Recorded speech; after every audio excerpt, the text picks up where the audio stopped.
Hello there you guys, welcome to one of my videos. Manchester United could sign Sergio Ramos.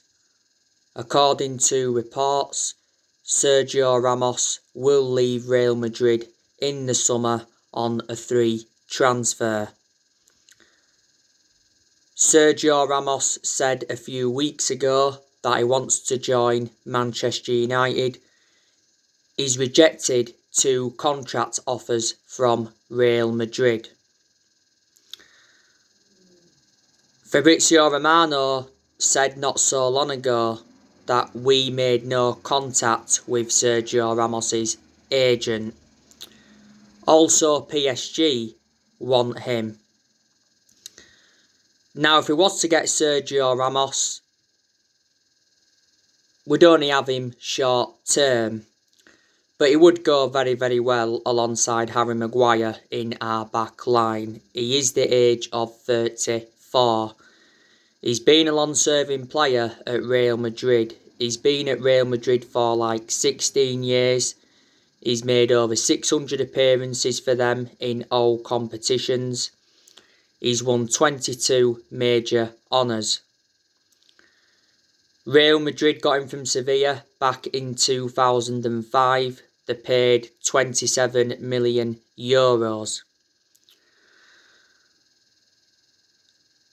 And a new centre-back is Ole Gunnar Solskjaer's priority. It recently said that Man United have a 5-man centre-back shortlist. Now, I want to delve into some news on Paul Pogba. Paul Pogba could return from injury sooner than expected. Now, at the moment, Paul Pogba has got a thigh injury. Solskjaer revealed that he's going to be out for a few weeks. In recent months, the vast majority of Paul Pogba's performances have been very, very good. Don't forget he got voted Player of the Month for January. Earlier on this season, Paul Pogba had an ankle injury and he was out for the vast majority of last season with an ankle injury. But like I said, he is a big miss. Mino Raiola, he's working quietly on Paul Pogba's transfer to avoid offence, and he refused to comment on Paul Pogba's future. Now, he did make an announcement back in December regarding Paul Pogba, and Solskjaer was furious with Mino Raiola's announcement because it was just before the game against RB Leipzig in the Champions League.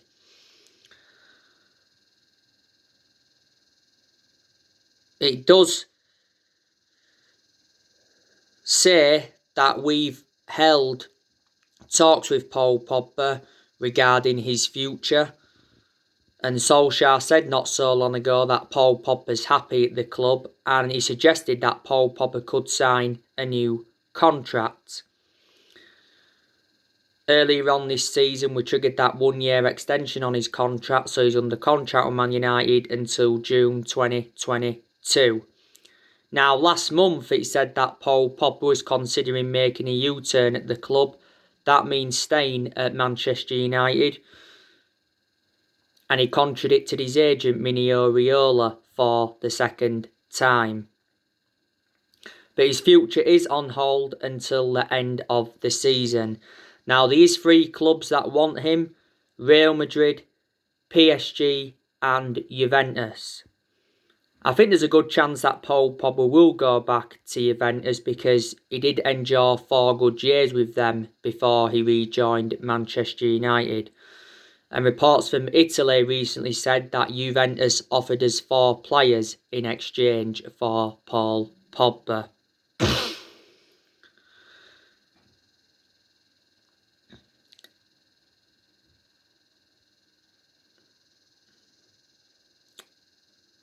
As it stands at the moment, he is our most expensive signing. because we paid £89 million for him, and this is his 5th season at the football club since he rejoined. Now, not so long ago, Paul Pogba's brother Matthias gave us an update on Pogba's future, and he actually advised us to sell him this summer if we are to get the money, or he said we could lose him for nothing next year. And he said that Paul Pogba's got no intentions of signing a new contract. But yeah, if we are to sell him this year, I think we'd probably want around £75 million. Now, that's the news on that. Now, Ole Gunnar Solskjaer must win a trophy at Manchester United to avoid the sack. We haven't won a trophy since 2017. And a club of our stature need to be winning trophies. Now, obviously, the FA Cup is a chance of a trophy. We're into the quarter-finals of that, but Leicester is not going to be an easy game. And the Europa League is a chance of a trophy.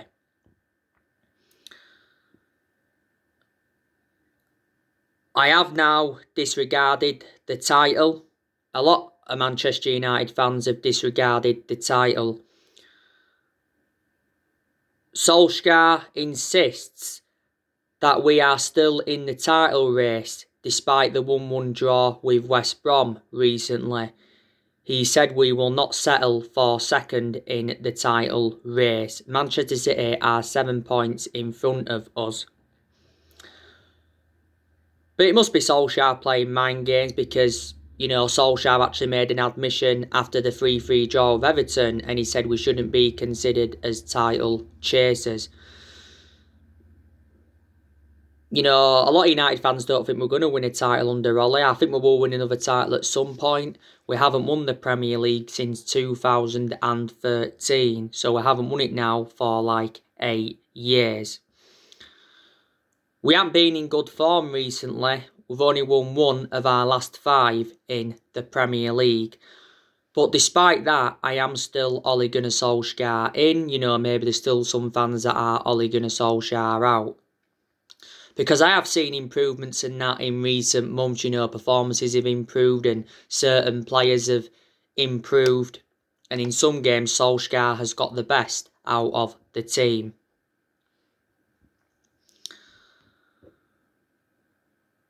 I think Solskjaer is going to be given at least another season at the football club. You know, this is his 3rd season. It's his 2nd full season. And I did say, you know, this season was always going to be a big season for Solskjaer. But yeah, we are 2nd in the Premier League. You know, Solskjaer's credit has got us to the FA Cup quarter-finals. Got us to the EFL Cup semi-final this season. Lost that to Man City 2-0. Solskjaer did very, very well last season in his first full season at the club. Got us qualification for the Champions League. Got us 3rd and he guided us to 3 semi-finals. And there was a period last season when we went on a 19-game unbeaten run in all competitions and was 14 unbeaten in the Premier League. And we've also got a fantastic away record. We haven't lost away from home in the Premier League for over a year.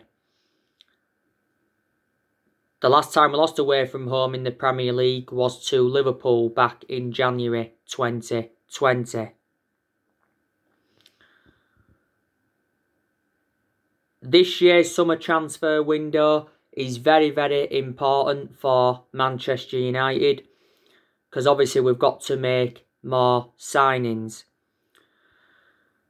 And hopefully Ed Woodward backs Ole Gunnar Solskjaer in the summer transfer window because I think the transfer windows Solskjaer's enjoyed so far, he hasn't been backed enough. And Woodward's come out several times to support Solskjaer. And he did say towards the end of last year that we will back him with a long-term plan centred around summer transfer windows. But the board has been one of the biggest problems at the club for several years. Main explanations is reflecting how poor our recruitment policy's been. We've also overpaid for players, and none of the managers have been backed since Ferguson. It says we are prepared to smash our transfer record in the summer, and apparently Woodward is set to hand Solskjaer a huge war chest to sign top players in all areas. And I've already given you the 3 areas where Manchester United need to strengthen up. It was a disappointing January transfer window for us because we only saw one arrival, and that was Amad Diallo Traore. I think Amad Diallo Traore is going to be a good asset for the first team. He's been doing very, very well for the under-23s. But Solskjaer did say a few times during the January transfer window that he wasn't expecting any signings. We was focusing a lot more on the outgoings in the January window rather than the incomings. We saw a few players leaving January. We saw Jesse Lingard go out on loan to West Ham. We saw Teden Mengi go out on loan. We saw Facundo Pellistri go out on loan. Marcus Rojo obviously left the club. Timothy Fosu-Mensah, he was another player that left the club. And to Solskjaer's credit, he has got rid of a lot of the deadwood since he got recommended in to Man United. But he has enjoyed 4 transfer windows so far as permanent Man United manager. Solskjaer has spent over £200 million since he come in. You know, in the summer of 2019, he recommended Daniel James and Wan-Bissaka and Harry Maguire in. In January of last year, he recommended Bruno Fernandes in and Odi Nagalo in on loan. And in the summer transfer window of last year, he brought Donny van der Beek in, Alex Telles, Edison Cavani, Facundo Pellistri and Amad Diallo Traore.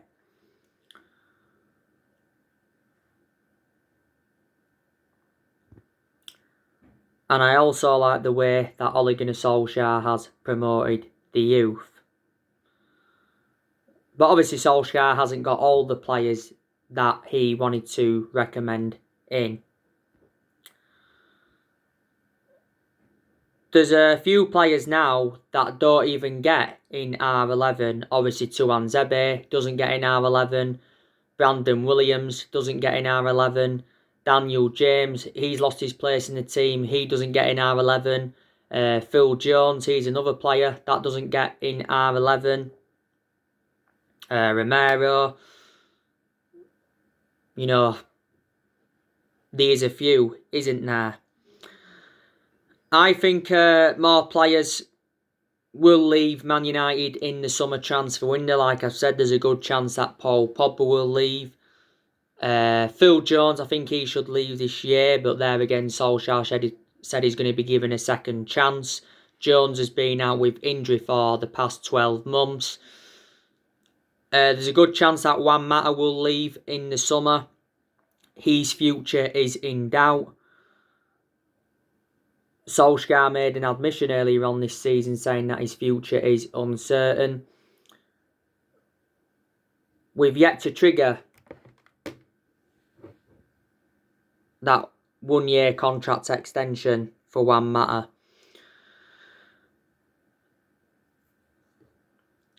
Juan Mata, I think he's had a good career at Man United. You know, he's been at the club now over 6 years. He's made over 200 appearances in all competitions. And obviously he's scored 50 goals.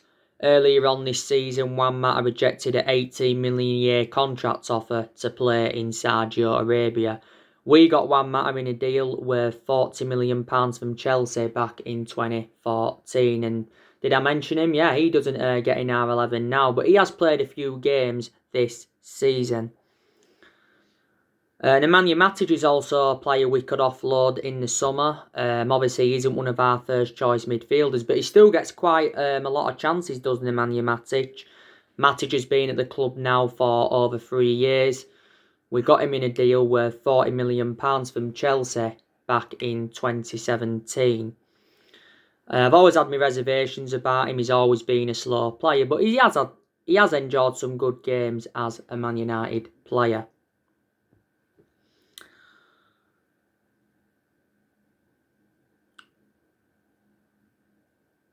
But yeah, Ole Gunnar Solskjaer, I've got to say he's probably the best manager since Sir Alex Ferguson. He's certainly a much better manager than David Moyes was. You know, Ole Gunnar Solskjaer's been Manchester United manager now for over 2 years. He's managed over 100 games as Man United manager in all competitions. Top 4 is now our aim. I can almost assure that we are going to get the top 4 this season. I'd be very, very disappointed if we did finish out of the top 4. I think we'll give Ole Gunnar Solskjaer a new contract. It recently said we will wait until the end of the season to begin contract talks with Solskjaer. It says we could offer him a new 2-year deal. That's if we get qualification for the Champions League and we carry on pushing for the title. Solskjaer's got 16 months left on his current contract. But reflecting now on his being at the football club, he has gained some managerial experience and he has learnt quite a bit on the job. You know, Man United is the 3rd club in his managerial career. Before he was with us, he was at Molde. He won a few Norwegian titles at Molde. And before he was at Molde, he was at Cardiff. And his record at Cardiff was absolutely disastrous. But whether Solskjaer succeeds as Man United manager or not, you know, I'll still always adore him because he's a club legend. He was a great player for the football club for 11 years. He flourished under Sir Alex Ferguson's guidance. Like I've said to you so many times before, my biggest concern about Solskjaer is his decision making. Because in a lot of his games at Man United, he has been tactically naive. But there's also been some games where he has showed tactical flexibility. But yeah, we appointed Solskjaer in December 2018 to replace Mourinho. In his first 3 months at Man United, he was the interim manager. Did very, very well in that 3-month period. So the club decided to give him the job permanently in March 2019. A lot of people said we did give Solskjaer the job too soon.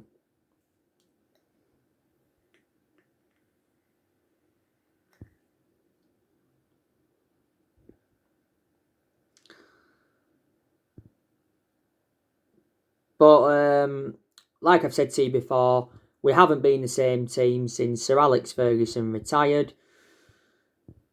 Like I've said to you, no one's going to achieve what Ferguson achieved at the club. You know, Ferguson endured 27 years with us, won over 30 trophies, including 13 Premier League titles. But Ferguson didn't settle in straight away because he didn't win out in his first 4 years at Man United.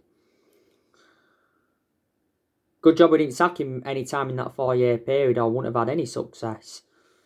But yeah, since he retired, you know, we've sacked 3 managers, obviously. You know, we sacked Moyes, Louis van Gaal and Jose Mourinho. So Ole is our 4th permanent manager since the Sir Alex Ferguson era.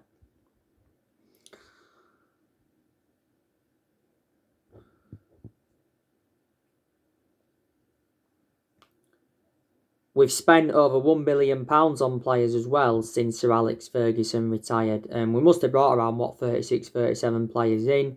I think a lot of mistakes have been made as well in the last 7.5, 8 years. And that's one of the main explanations why we have been so inconsistent. I still don't think Solskjaer knows his best 11 at the club, and he's got to identify his best 11. And I think he's also got to give Donny van der Beek more opportunities. And do you think Solskjaer should put Dean Henderson as our number 1? Solskjaer's got a goalkeeping decision to make. Now, Gary Neville's recently come out and said that Ole Gunnar Solskjaer must deal with the goalkeeper situation. And Neville's also said we need to sign a world-class goalkeeper to replace David De Gea. Solskjaer recently admitted that it's becoming more and more difficult to leave Henderson out of the team. And he's already warned David De Gea that his place is not guaranteed, so his place is under threat. I think, David De Gea is going to remain our number one for at least this season. He's done well in some games this season. Obviously, he got criticised the other week in the 3-3 draw with Everton because he did make 2 mistakes. David De Gea effectively cost us that game. But he's made quite a few calamitous mistakes in the last couple of years. A few years ago, David De Gea was regarded as the best goalkeeper in the world. This is David De Gea's 10th season at the club, so he has been a long servant. But in regards to Dean Henderson, I think he's now reliable enough to become our number one because he has got that experience behind him. Don't forget he did enjoy 2 successful loans with Sheffield United. And he's done well in the games he has played in this season.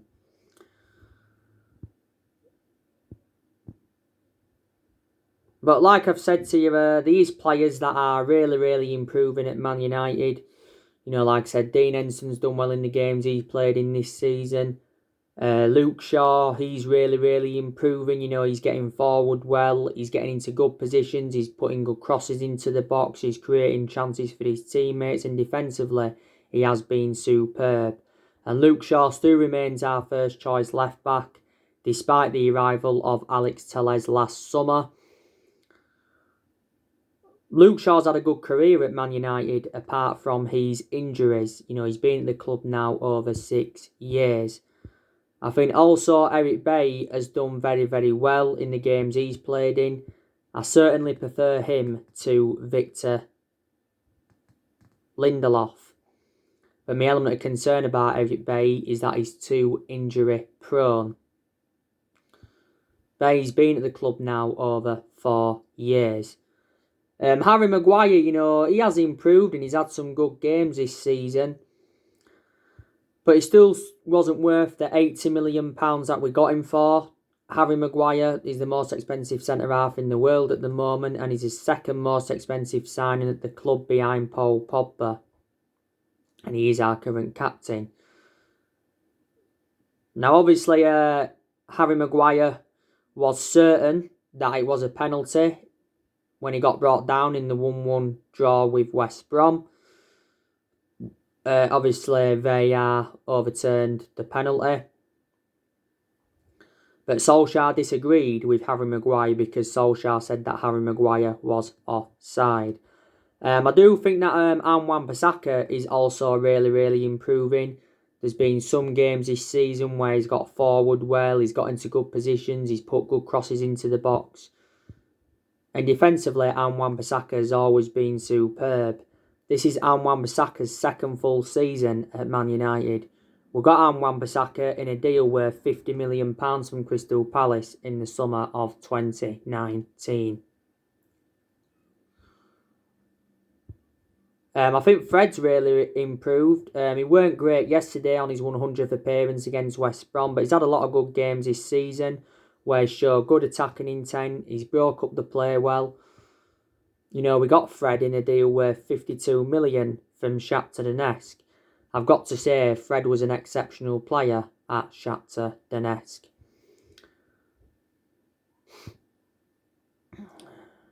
Donny van der Beek, he's also a very, very good player when he plays.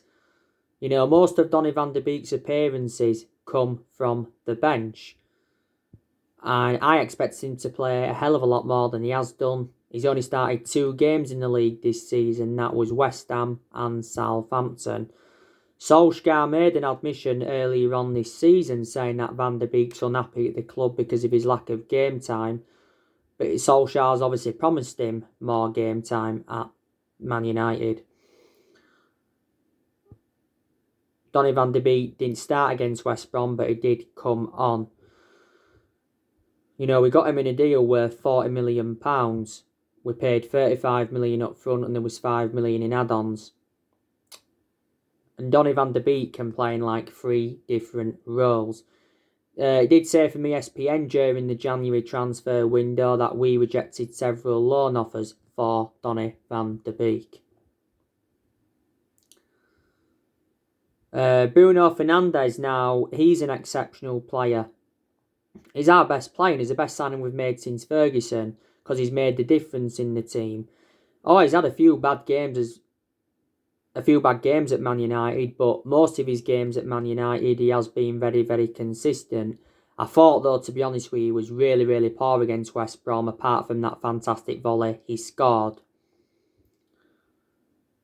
Bruno Fernandes did say on his 12-month anniversary that he was planning on spending many years at Man United.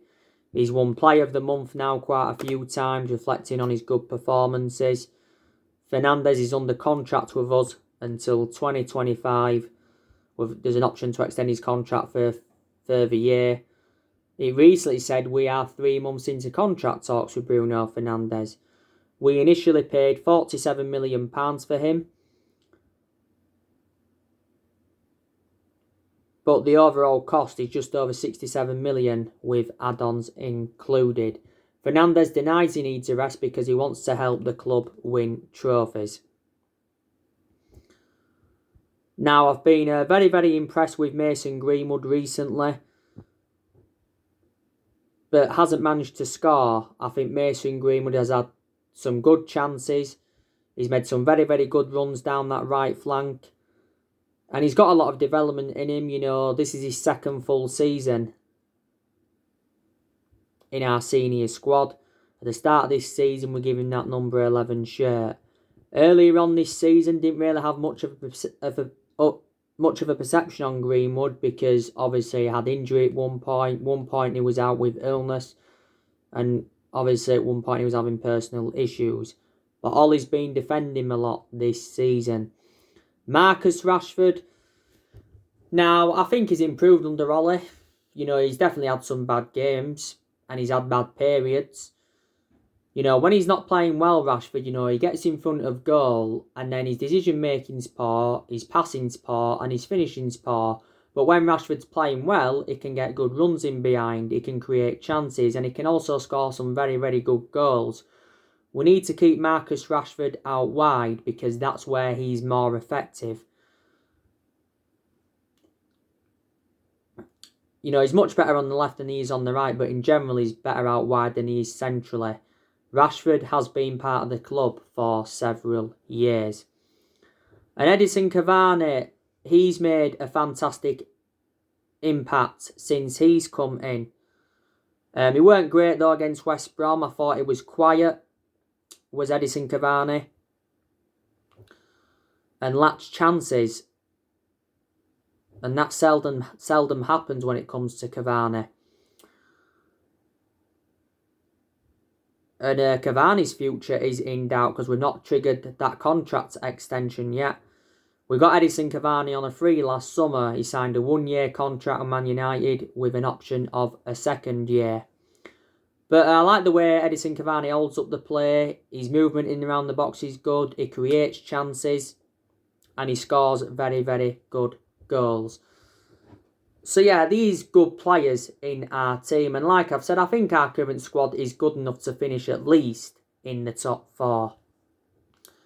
Probably not good enough to win the league as yet. And this is why I've said to you know we do need more signings.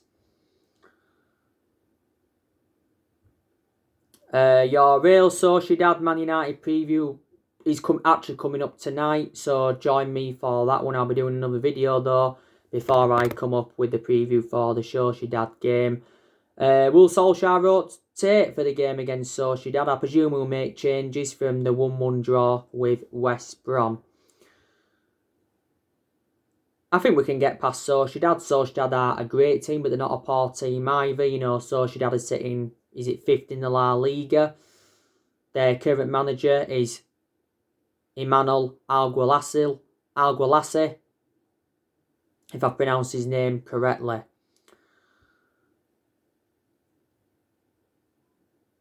So anyway guys, that's everything to update you today. Drop your comments, likes below on the channel. If you do, consider subscribe as always, and take care. God bless. See you all again very, very soon.